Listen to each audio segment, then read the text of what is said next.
Welcome to the my channel Amit Kumar Gola. Like subscribe और share करना बिल्कुल ना भूलो दोस्तों, एंड घंटी को दबाएं दोस्तों। कहना अपने आप कुछ करना पड़ेगा, जीतने हो तो लड़ना पड़ेगा। एंड रीड ना बुक। इंडिया में हमारे पास गुजराती, मारवाड़ी, सिंधी जैसी कुछ कम्युनिटीज है जो बिजनेस में अपने झंडे गाड़ चुकी है। तो आइए इस वीडियो में हम मोहनीश पाबराई की बुक दी धंधो इन्वेस्टर से जानते हैं कि इन कम्युनिटीज के पास ऐसा कौन सा फॉर्मूला है जो बिजनेस में उन्हें इतना रिच बनाता है। आपने स्टॉक मार्केट में सुना होगा कि हाई रिटर्न चाहिए तो आपको हाई रिस्क लेना पड़ेगा, लेकिन गुजराती कुछ अलग सोचते हैं। उन्हें तलाश होती है एसिमेट्रिक अपॉर्चुनिटी वाले बिजनेस की, जिसमें अगर वो जीते तो बहुत फायदा हो और अगर फेल हो तो उनको कुछ खास फर्क ना पड़े, यानी कि heads I win, tail I don't lose much. और यही है क्लासिक धंधो स्टाइल। क्या आप जानते हो अमेरिका में रहने वाला गुजराती एक एवरेज अमेरिकन से भी ज्यादा कमाता है। अगर हम देखें तो यूएस की सिर्फ 1% पॉपुलेशन ही इंडियन है और इसी 1% में थोड़े से है गुजराती पटेल। लेकिन हैरान कर देने वाली बात यह है कि इतने थोड़े लोग ही अमेरिका के 50% से ज्यादा मॉडल बिजनेसेस के मालिक है। तो सबसे पहले जानते हैं कि पटेल्स अमेरिका पहुंचे कैसे और क्यों उन्होंने मॉडल बिजनेस को ही चुना। जैसे ज्यादातर लोग गांव से खेती छोड़कर शहर आते हैं, क्योंकि हर जनरेशन के बाद होने वाले जमीन के बंटवारे में एट दी एंड बहुत कम या ना के बराबर जमीन बचती है। और इसी रीजन से कुछ गुजराती पटेल्स का ग्रुप बिजनेस करने के लिए युगांडा चला गया और वहां उन्होंने बहुत अच्छा बिजनेस किया और अच्छी खासी वेल्थ भी बनाई। लेकिन तभी 1972 में युगांडा में एक डिक्टेटर पावर में आया, जिसने गुजराती पटेल्स की तरक्की देख के उनकी सारी दौलत छीन ली और उन्हें युगांडा से निकाल दिया। अब इस सिचुएशन में युगांडा से निकाल दिए पटेल्स को कोई नई जगह और बिजनेस की तलाश थी। इसलिए कुछ पटेल्स अपनी बची कुची वेल्थ लेकर यूके, कनाडा और अमेरिका में जाकर सेटल हो गए।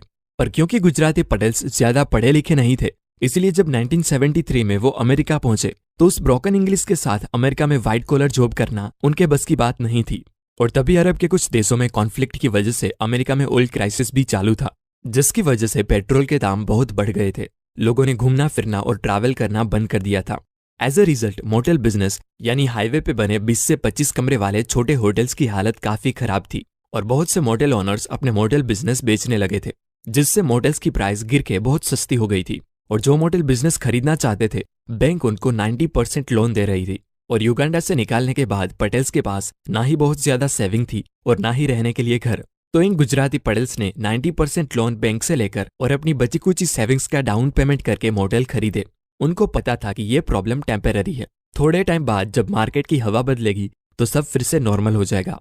पटेल्स के पास रहने के लिए घर नहीं था, तो मॉडल के एक कमरे में उनकी फैमिली रहती और मॉडल के स्टाफ को निकाल के वो घर के फैमिली मेंबर्स ही मोटेल का कामकाज करने लगे।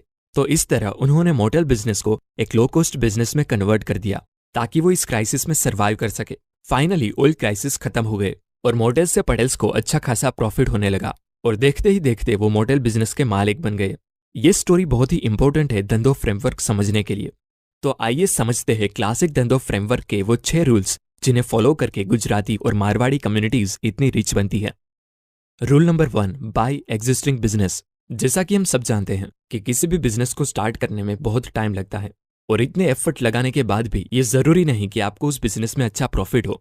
इसीलिए पटेल्स ने एग्जिस्टिंग मॉडल बिजनेस को ही खरीदा। वो इनोवेशन करने नहीं गए, क्योंकि इनोवेशन करने से पहले जरूरी है कि आपके पास थोड़ा बहुत कैपिटल हो, जिससे आपने लगाए पैसे डूब जाए तब भी आपको कुछ खास फर्क ना पड़े। यानी नई नई कंपनी के स्टॉक खरीदने से बेहतर है आप उस कंपनी में इन्वेस्ट करें जो कंपनी सालों से एग्जिस्ट करती हो, जिनकी मार्केट में अच्छी पोजीशन हो और जिनका बिजनेस मॉडल सही तरीके से काम कर रहा हो। Rule number 2, buy businesses with ultra slow rate of change. Warren Buffett कहते हैं कि change is enemy of investment. इसीलिए हमें ऐसे बिजनेस में इन्वेस्ट करना चाहिए जिसका रेट ऑफ चेंज बहुत ही स्लो हो। फॉर एग्जाम्पल कोका कोला और मैकडोनाल्ड्स आज से 20 साल पहले थे, आज भी है और बहुत ज्यादा चांसेस है कि आने वाले 20 साल के बाद भी वो मौजूद होंगे। लेकिन दूसरी तरफ अगर हम बात करें टिकटॉक, फेसबुक, नेटफ्लिक्स जैसी टेक्नोलॉजी कंपनी की, तो उनका कुछ कहा नहीं जा सकता, क्योंकि टेक्नोलॉजी कंपनी का रेट ऑफ चेंज बहुत हाई होता है। आज से 20 साल पहले हम ऑरकुट और याहू यूज करते थे, आज हम फेसबुक यूज करते हैं। क्या पता आने वाले सालों में गवर्नमेंट पॉलिसीज चेंज हो जाए जिससे कोई और प्लेटफॉर्म बूम में आए। इसीलिए अपना कैपिटल उसी कंपनी में इन्वेस्ट करो जिसमें रातों रात चेंजेस होने के चांसेस ना के बराबर हो, क्योंकि इन्वेस्टमेंट का फर्स्ट रूल है safety of capital. Rule number 3, focus on arbitrage. मान लीजिए कोई साड़ी मुंबई में 15,000 में मिल रही है, लेकिन वही सेम साड़ी सूरत में 10,000 में मिलती हो, तो अगर हम सूरत से 10,000 में साड़ी खरीद के मुंबई में 15,000 में बेचते हैं और 5,000 का प्रॉफिट कमाते हैं तो इसे आर्बिट्राज कहते हैं। अभी हमने जिस आर्बिट्रेज की बात की वो प्लेसेस की आर्बिट्रेज थी, मतलब दो प्लेसेस पे प्राइस का डिफरेंस को एक्सप्लॉइट करके हमने पैसे कमाए। ये सेम चीज टाइम के साथ भी हो सकती है। फॉर एग्जाम्पल, गोल्ड की कीमत आज 50,000 रुपए है और महीने बाद ये गोल्ड 55,000 का होने वाला है। तो ऐसे में हम 1 महीने बाद गोल्ड सेल करके प्रॉफिट अर्न करते हैं तो उसे आर्बिट्रेज ऑफ टाइम कहेंगे। इसीलिए आपको भी इन्वेस्टिंग के दौरान आर्बिट्रेज पे फोकस करना है। Rule number 4, buy businesses at big discount. Warren Buffett कहते हैं, जब लोग लालची होकर इन्वेस्ट कर रहे हो तब आप थोड़ा डर जाओ, और जब सब लोग डर कर अपने स्टॉक सेल कर रहे हो तब आप थोड़ा लालची होकर उन स्टॉक्स को सस्ते में खरीद लो। इस तरह आपको स्टॉक तब बाय करने चाहिए जब मार्केट डिस्ट्रेस कंडीशन में हो। फॉर एग्जाम्पल 1987, 2008 या फिर रिसेंटली कोविड सिचुएशन में स्टॉक मार्केट बहुत ही नीचे चला गया था। अगर आपने उस टाइम मार्केट में इन्वेस्ट किया होता तो अभी आप अच्छे खासे प्रॉफिट में होते। इन्वेस्टिंग करते वक्त आपको कंपनी के वैल्यूएशन पर ध्यान देना चाहिए। जब कंपनी या इकोनॉमी खराब हालत में होती है तब कई बार अच्छी कंपनी सस्ते वैल्यूएशन पर मिल जाती है।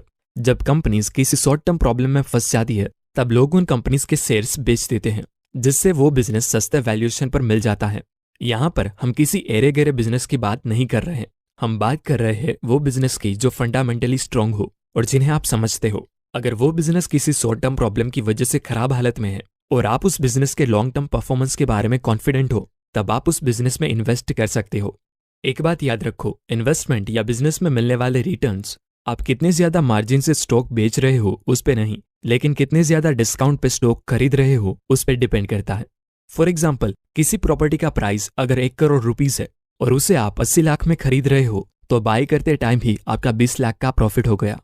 Rule number 5, buy businesses with moat. अगर आप किसी भी बिजनेस में अपना पैसा लगा रहे हो तो आपको ये पता होना चाहिए कि आपके बिजनेस में वो कौन सी खास बात है जो उसको अपने कॉम्पिटिटर से बेटर बनाती है, जिसे ऑथर मोट कहते हैं। मोट मतलब किले की बड़ी बड़ी दीवारों के नजदीक बनाई हुई खाई, जिससे दुश्मन के अंदर आने के चांसेस ऑलमोस्ट ना के बराबर हो जाए। बिजनेस में मोट कई तरह के हो सकते हैं, जैसे कि इंडिया में आप IRCTC जैसा कोई दूसरा रेलवे नेटवर्क नहीं बना सकते, भले ही आपके पास कितने भी पैसे क्यों ना हो, क्योंकि उसे गवर्नमेंट ने प्रोटेक्ट करा है। एग्जाम्पल के तौर पे आपकी किराना स्टोर है तो कोई भी आके आपके स्टोर के सामने दूसरी स्टोर खोल सकता है क्योंकि उस पे गवर्नमेंट का कोई कंट्रोल नहीं है। लेकिन अगर आपकी कंपनी सिविल एक्सप्लोसिव माने गोला बारूद बनाती हो तो कोई भी एरा गेरा आके बम बनाने की फैक्ट्री नहीं लगा सकता, क्योंकि गवर्नमेंट ने कुछ ही कंपनीज को इसका लाइसेंस दिया हुआ है और ऑलमोस्ट ना के बराबर चांसेस है कि वो किसी नई कंपनी को बम बनाने की परमिशन दे। तो एक तरह गवर्नमेंट कुछ इंडस्ट्रीज को कंपटीशन से बचाती है और मोट की तरह काम करती है। ब्रांड इमेज, पैटेंट और डिस्ट्रीब्यूशन नेटवर्क भी एक तरह के मोट ही है। जैसे कोई नई कंपनी के हैंड सैनिटाइजर कुछ खास नहीं बिकेंगे, लेकिन वही हैंड सैनिटाइजर अगर रैकेट अपने ब्रांड डेटोल के अंडर बेचे तो खूब बिकेंगे, क्योंकि उनके पास पहले से ही ब्रांड इमेज का मोट है और कोई नई कंपनी के लिए उसे तोड़ना मुश्किल होगा।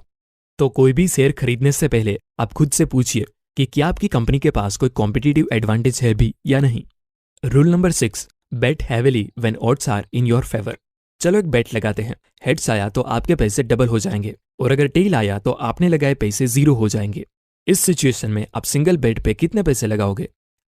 ऑथर ने एक फॉर्मूला बताया है जिसे कैली फॉर्मूला कहते हैं, जिसके हिसाब से इस सिचुएशन में आपको 20% पैसे सिंगल बेट पे लगाने चाहिए। कैली फॉर्मूला के हिसाब से जब भी आपकी प्रॉफिट होने की प्रोबेबिलिटी ज्यादा हो तब आपको दबा के इन्वेस्ट करना है। पटेल्स की बात करें तो जब उन्होंने मॉडल्स खरीदे तब उन्होंने सिर्फ 10% ही डाउन पेमेंट दिया था और बाकी का 90% पैसा बैंक का था। अगर उनका बिजनेस फेल हो जाता तो ज्यादा से ज्यादा उनका क्या नुकसान होता, बस उनका थोड़ा डाउन पेमेंट ही तो जाता, क्योंकि उसके अलावा उनके पास खोने को कुछ था ही नहीं।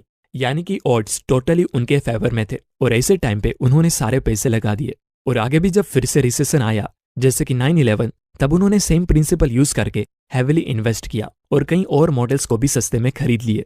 यानी कि हर बार डाउन साइड बहुत कम था और अप साइड बहुत ज्यादा। इन्वेस्ट करते टाइम आपको भी ऐसा ही करना है और तब तक पैसे नहीं लगाने। मैं हूं आपका मोटिवेशनल स्पीकर अमित कुमार गोला, national coach. Thank you so much.